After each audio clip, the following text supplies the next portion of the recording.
Hello there, I'm Bear. Welcome back to my channel. So today we will be reviewing Lock-In by John Scalzi. This book is crime scene mystery slash political based novel. Some of the things that I want to cover in this video is to talk about the themes that I picked up in the novel, perspective and point of view, significance of the storyline, some other things I would like to touch base on, or of course the reasons why I like the book, the reasons why I recommend it, and at the end I will definitely be giving my overall final thoughts of what I thought about it. So firstly, Lock-In is a book about an illness. In the book they call it Hayden's. This book specifically errs on the side of knowing what your illness is and definitely pushing past the limits and not letting this illness, whatever it is, slow you down in your daily life. The number one thing that I actually do like about this is that included 4 pages of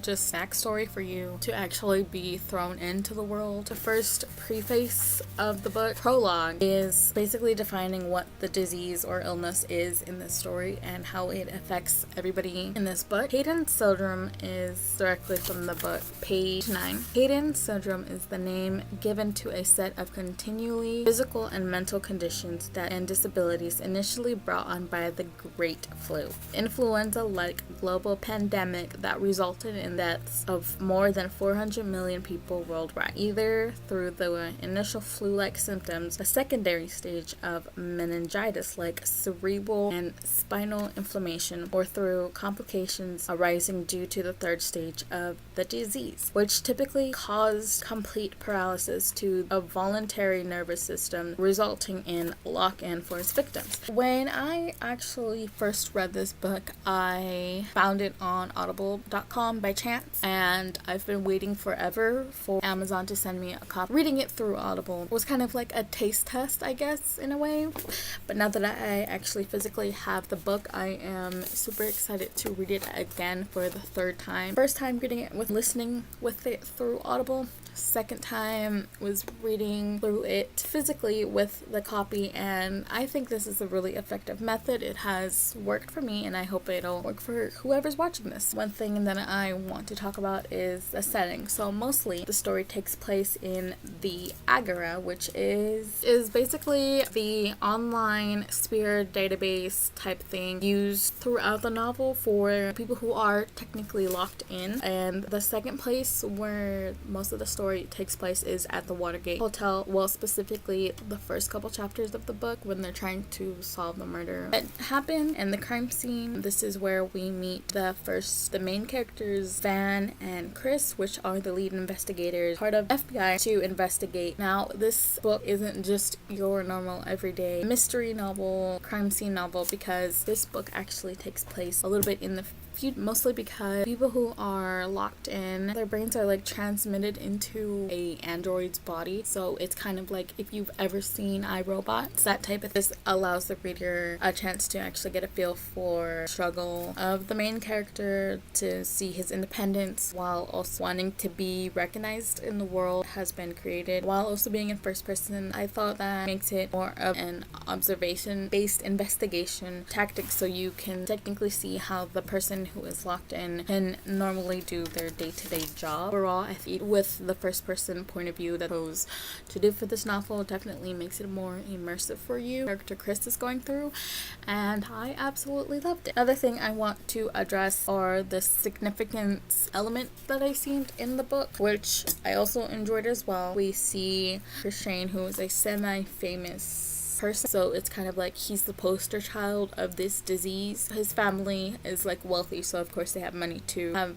research done for this disease and do anything that they can physically possible. So the reason why there are androids in the book is because there are people who are locked in, are called integrators, to be able to move through an android. Main character Christian, he's locked in to his body, which means he can't move at all. His brain, of course, is physically working. He just can't physically move his body. I guess it's mentally working.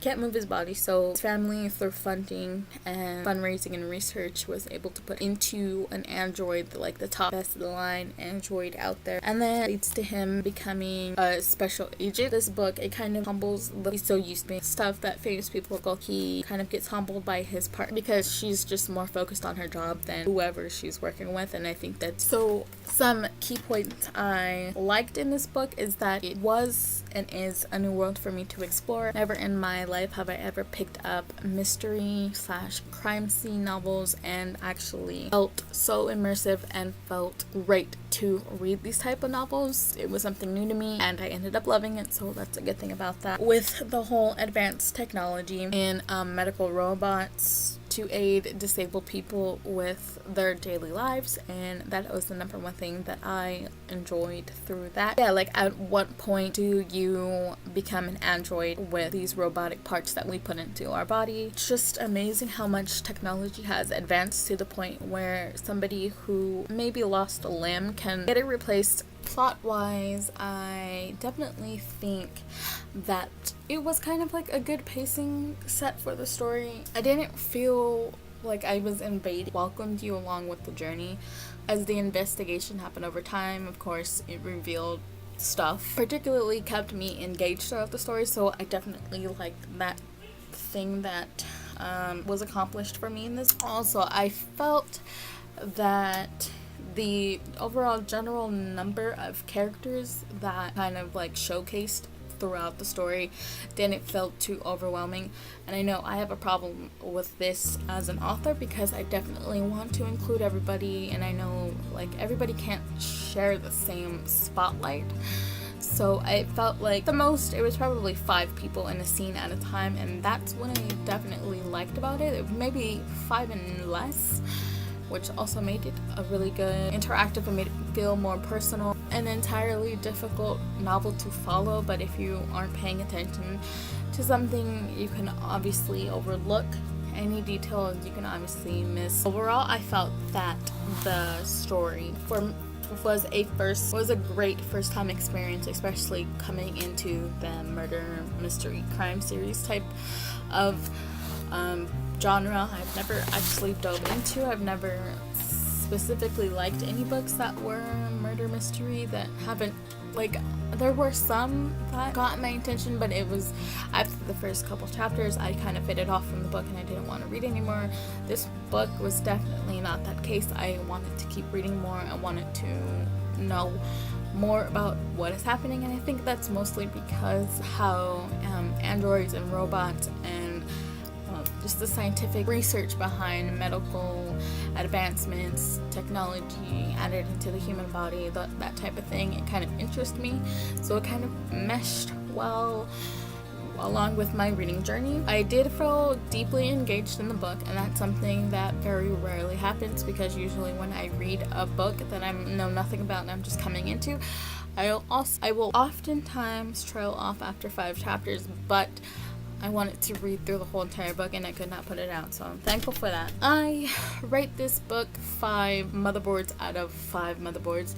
It was great for me. It was a great first experience, and I found out that this is actually more books in the series. I think it's a 2-3 book series, and I definitely plan on investigating a little bit more and of course reading in depth about this book. I loved it. This is definitely a book that I can see myself reading multiple times, of course through any media, and it was, for me, it was a novel that made me think about this type of thing, because it's not very far into the future where we might be able to remove our brains some way and put them into androids.